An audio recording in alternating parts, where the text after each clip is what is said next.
What's up guys, and welcome back to Tech Planet. Today we're going to be unboxing, reviewing, and I'm going to tell you what I'm going to do with this awesome LED light from Samfon LED. Let's check it out. Alright, so by far this is the largest grow light I've ever unboxed and probably the most expensive one. Plus I also have some pretty cool plans for this one. I get a lot of complaints on my videos about the double-sided razor blades that I use to open stuff up and cut plants. So today we're going to be using a bayonet from 1918 just to switch it up. Getting this box open was actually quite a challenge because 1, it's way bigger than my filming station, 2, it's pretty heavy, and 3, it's just cumbersome all around. But once you get the box open, you're greeted with a nicely wrapped and large grow light, plus a little cardboard box that has all your accessories that you're going to need. Alright, so the first item you're going to find in the accessory box is a little adapter. I'm not sure what the current plug is, but it's to US. I'm sure they put different adapters in for other ones. You're going to find a little telephone cord. This is for like daisy chain control. You can link these lights up and have them all controlled by the same light. You're going to have a nice power cord with like a waterproof end so you can attach it to the light. And then finally you have your instruction manual and some hanging hardware. It looks like they have a set of 4, so you can clip it to each corner of the light. And they look pretty sturdy. They're nice, maybe stainless steel, I don't know, but they're steel cables. So you got everything you need to set this thing up. So let's take a look at the light. So far this light is actually very heavy. It's very big and it folds out to get to its like max footprint, if that makes any sense. So it was a little awkward unboxing. Definitely be careful when you unbox this. You can pinch your fingers in those like foldable joints. I get why they do it because it's pretty hard to ship a giant light, and the folding thing actually is nice for keeping it compact. And if you really want to screw around with this thing, you could probably angle one side or do something weird to point your light by mounting it into center and another side, so it's pretty cool. This grow light is a 480 watt LED light, and it is passively cooled, which I like. I really don't like ones with fans because I'm always worried they're going to fail. This light features 2 knobs and 1 button. The button is to toggle the bloom and veg spectrum, and then you have 2 knobs. One is a timer, one is a dimmer. And it also has a pretty interesting feature. So if you're using the timer function, you can set it up where the first 30 minutes it will start at its lowest setting and go to the highest setting, and then the last 30 minutes of the timing function, whichever amount of hours you choose, it will go from brightest to lowest to simulate sunrise and sundown. I have no idea how that really affects plants or if it does at all, but it'll be really interesting to try and experiment and see if that really works. It's a really neat idea. Like I referenced earlier with that little telephone cord, that's going to go in these little slots with these blue rubber covers. So that's if you want to link a bunch of these lights together and have them all in sync with their timer or your dimmer setting. So it's really cool if you have a big operation or you're using multiples of these. You can sync them all up really easily. The power connector is also waterproof. I noticed there's an O-ring in the cap and in the actual cord.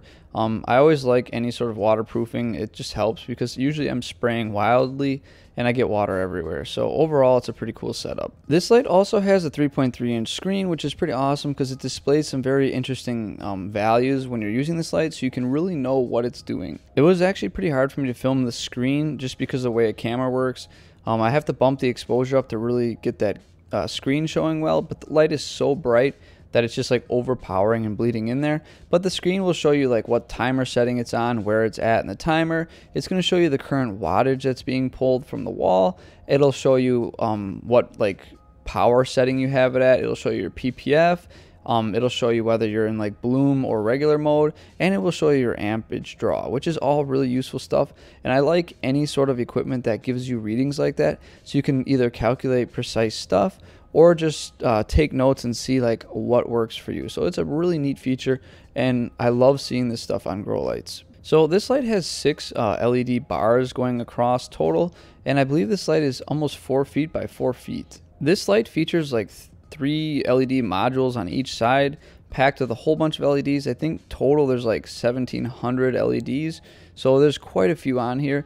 And because this light is so large, it has a huge coverage area. This is by far the biggest light I've ever had, and you can grow a ton of stuff under this one. Looking up close at the actual LED modules, you can see there are 2 different yellowish LEDs, and those are going to give you like a mixed spectrum. And then there's some really bright red LEDs that are in the 660 nanometer wavelength. I think it's nanometers, I forget what the measurement is, but that's going to be for your flowering stage, and that you can trigger by hitting that bloom button. You'll kind of see me switching between. It's hard to see in the camera, but later you can watch for that real red glow. Turning this thing on was actually insane. I mean, a lot of my other grow lights are really bright and I don't stare at them or anything because it's almost painful. But this one was like out of this world. This was a little extreme for me. I'm definitely not going to run this at 100% for what I'm going to grow under this. But if you're growing like high yield plants like tomato plants or pepper plants or really anything that's fruiting, this will do great. And you definitely, I mean, you're basically simulating the sun with this thing. It's insane. It's so bright. So I'll probably be running it on its lowest setting, honestly, just because for my tropical plants, I don't need that much light, but this thing really packs a punch. It was like killing me to actually use. Lastly, I've done this in the past with a lot of other lights. I just shine it on my collection just so you can see how well it can overpower like Barina lights and other grow lights. And you can see in this footage quite clearly, it's ridiculous because it's such a large light. It has such great spread. A lot of the other lights I've reviewed, while also like, don't get me wrong, much lesser wattage. Since they're a smaller square, it's more spotlighty. But because this thing is so large, it really does a good job of filling out the whole area. So I think this one single light will do enough for what I plan on using it for. But yeah, it's a crazy bright light.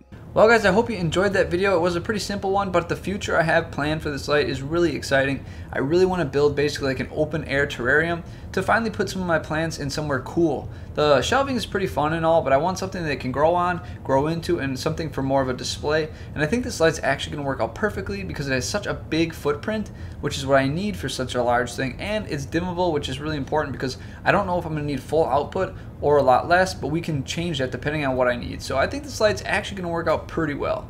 Hope you guys enjoyed this video, and as always, may your plants go strong and healthy. I'll see you next time.